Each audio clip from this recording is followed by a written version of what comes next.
15 ዓመት በጣም ኃይለኛ የጫት ሱስ ነበረብኝ። ቤተሰቦቼ የማያውቁም የአራተኛ ክፍል ተማሪ ያለው ጫቱንና ለውዙን ከሱ ጋር እየቀላቀለ ቃሚ ለትምህርት ይጠቅምሻል ይለኝ ነበር እና ያንን እየተጠቀምኩ ወደ ትምህርት ቤት እሄዳለሁ። ምንም እንኳን ትምህርቱ ሊጠቅመኝ ይቅርና አይምሮዬን ሁላ ነበር የሚያወዘጋገበኝ።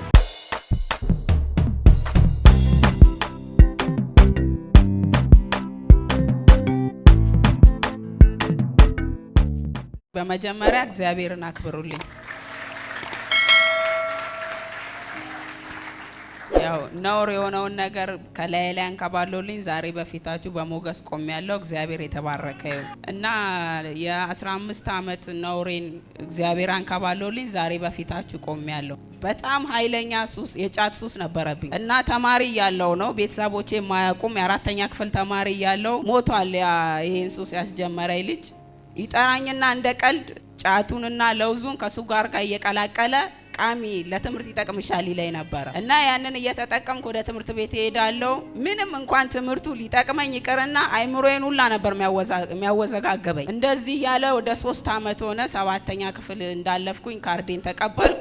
ተማርሬ በቃ እንዴ ትምህርት ለኔ ሊሆን ነው፣ ተምሬ ለቤተሰቦቼ ልጠቅም ነው፣ እንዴት ነው ጉዳዩ ብዬ ትምህርቴን ደብተሬን ጥዬ ጠፋው ከዚያ ጋር እና በሄድኩበትም ቦታ ይሄንን ጫት ነው ምሰራው። ሌሊቱን ሙሉ ስቅም አድራለሁ፣ ቀኑን በሙሉ ስቅም ውላለሁ፣ አጨሳለሁ፣ እጠጣለሁ። ጫት ቀሜ ካልጠጣው ከማንኛውም ሰው ጋር አላወራም፣ አልግባባም፣ የመግባባትም አቅሙም የለኝም። ካልቃምኩኝ ደግሞ ቤተሰቦቼ ሁላ የኔ ቤተሰብ አይመስሉኝም ሞላ ማለት ነው። ሳያቸው በቃ አንድ አክራሪ ነበረ ምላት መጣች። አክራሪ ጴንጤላታለሁ እቴ ኩሪ ማለት ነው። ልክ ሳያት መጣች። በቃ የእንጫት አፌ ውስጥ አይታ አሁን ልሰብከኝ ነው ላለሁ እና አንድ ቀን እግዚአብሔር ሊረዳኝ ሊያግዘኝ ሲያስብ ተከራይቼ ጫት የምሸጥበት ቤት እንዲፈርስ አደረገ ፈጣሪ። ይሄ ነገር እንዴት ሆነ?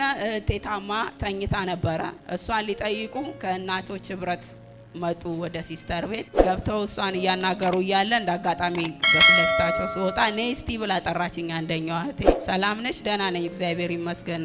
አንቺ እህቶችሽ በጌታ ናቸው፣ ለምንድን ነው አንቺ ወደ ጌታ ማትመጪው? ነይ ወደ ጌልጌላ ይጸለይልሽ ስትለኝ እኔ እኮ በጌታ ነኝ አንድ ቀን እመጣለሁ ስል በቅርቡ ይሄ ነገር ተጠናቆ እንደምትመጪ አምናለሁ አለች። ያለ እምነት ዝም ብዬ አሜን ብዬ ተቀበልኳት። ወር አልሞላም ያ ነገር የሚያከራዩኝ ሰዎች ቤቱን ስለምንፈልገው እናድሰዋለንና ቤት ልቀቂ ብለው አፈረሱ ላይ ማለት ነው። ይሄ ቤት ለምንድን ነው የፈረሰብኝ? ስራ እንዳልሰራ ነው እንዳልኖር ነው? አሁንም ድጋሚ ሌላ ሀገር እንደሄድ ነው አምላክ ወይ የምትፈልገው? ወይ ከዚህ ሀገር አውጣኝ ወይ ከዚህ ስራ አውጣኝ ብዬ አለቀስኩኝ ቤት ውስጥ ማለት ነው። ከዛ ቤት ተከራይቼ ሌላ ቦታ ሄድኩኝ። ቢያንስ 15 ቀን ይሆናል። ጌልጌላ 5ኛ ዓመቷ ያከበረች ቀን ነይ ብላ እህቴ በግድ ይዛይ መጣች። እዚህ እየተከበረ ያለ ስለ ነገሮች ሁሉ ነግራኛለች። እግር መደረብ አይቻልም፣ ፎቶ ማንሳት አይቻልም፣ አቋርጦ መውጣት አይቻልም ብላኛለች። እንሂድ ስትለኝ ግን የሆነ ሳለ አቋርጬ እወጣለሁ፣ እኔ አልቀመጥም፣ እናንተን ጫጫት አልችልም አልኳት። ችግር የለውም አቋርጠሽ ትወጫለሽ ነይ ብላ ይዛይ መጣች። እዛ አካባቢ ነው ቁጭ ያልኩት እና መጀመሪያ ወደዚህ ቸርች የመጣችው ሰዎች ኑ ብሎ አፖስተን ሲጠራ መነሳት ሁሉ ከበደኝ ማለት ነው። ሳየው ሁላ የሆነ ውስጤ ይንቀጠቀጣል። ኑ ወደዚህ ሲል በምን አቅም ልምጣ በቃ ከበደኝ፣ አቃተኝ። ዛሬ ቀንሽ ነው ተነሺና ሂጂ ዛሬ ቀንሽ ነው አለችኝ እህቴ። ተነሳው መጣው ንስሐ ገባሁኝ። ያው እግዚአብሔር የተመሰገነ ይሁን። የቤተ ክርስቲያኗ ደቀ መዝሙር ሆኜ እየተማርኩኝ ነው። በዛም ላይ ደግሞ እግዚአብሔር ኑሮዬን ቀይሮታል። ከሱስ ውስጥ ጫትን ነው የነገርሽን አይደል? አንዱስ ምንድን መጠጥ። ያው ከሚገርማችሁ ነገር አረቄ እሸጣለሁ ቤት ውስጥ ማለት ነው እና ምርቅንልና ሌላ ጠጪዎች ሲመጡ አይ ይሄ አረቄ በኋላ ለጠጣው ያልቅብኛል እና ቀንሼ እደብቃለሁ። ጠጪ ሲመጣ ሸጫቸው ላንቺ ያልቅብሽ አልሰጥም፣ ያልቅብኛል። ሌላ ቦታ ሄዱና ጠጡላለሁ። ሲጋራውላ ከቤተሰቦች እየተደበኩኝ ሲጋራውላ አጨስ ነበረ። ለ10 ምናምን ዓመት ሲጋራ አጭሻለሁ።